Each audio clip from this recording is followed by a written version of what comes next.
And now an announcement from the Dub Talk podcast.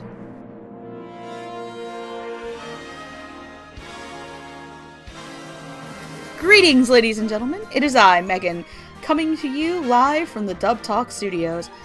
Now, we all know that you're eagerly awaiting the award show that we do at the end of the year, mostly because you all want the fan votes.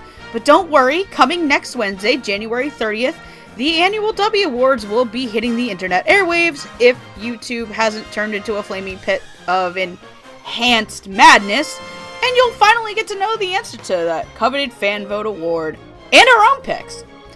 But before we put that out there, I bet a lot of you are wondering things. Things like, is Andrew really that horny on Maine? Does Hardy know the secret of Donkey Pants? Who touched our mascot Upsetty Spaghetti? Was it Colonel Mustard in the dining room with the candlestick? Where in the world is Carmen Sandy? Oh wait, these are wrong cue cards. Thanks, Noah. No, we're here to give you some guidelines on how the Dubbie Awards are going to work this year. So sit down and buckle up for this 3-hour seminar! Lilac, why do you have a knife? Fine, I'll keep this short. So, how do dubs qualify for the Dubbie Awards? Well, there are 4 basic criteria.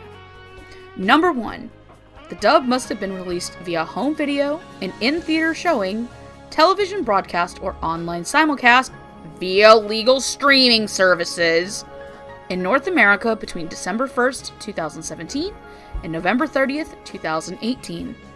Note that any dub released outside of the United States will not count until the dub is released legally for the United States. All of our hosts currently live in North America. We do not find it fair to force them to import sets, nor use potentially illegal reach-arounds to watch said dubs. For example, this is why A Silent Voice did not count last year, but will count this year. However, a show like Roca of the Brave Six Flowers will not count this year because the dub has not come over in the United States. Number 2, any sequels, remakes, or reboots count as long as they were released within that time frame. Number 3, long-running or continuous series with no seasonal breaks will not count.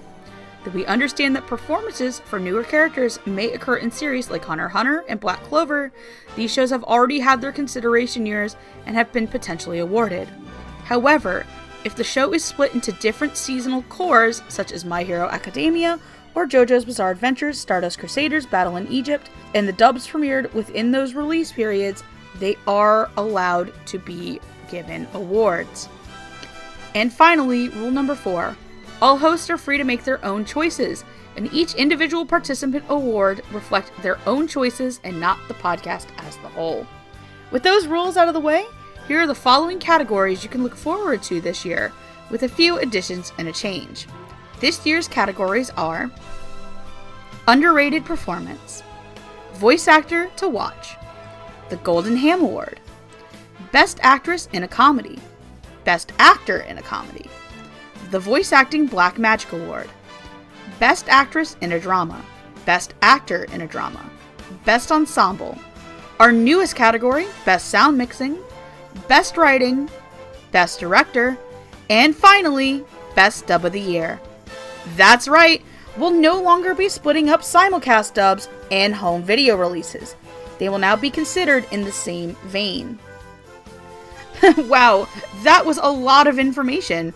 Thank you for surviving this not 3-hour long seminar on the Dubbie Awards. We all hope that you'll join us at 5 p.m. Eastern Standard Time on January 30th for the Dubbie Awards. With that being said, I bid you a good evening, and otaku on, my friends.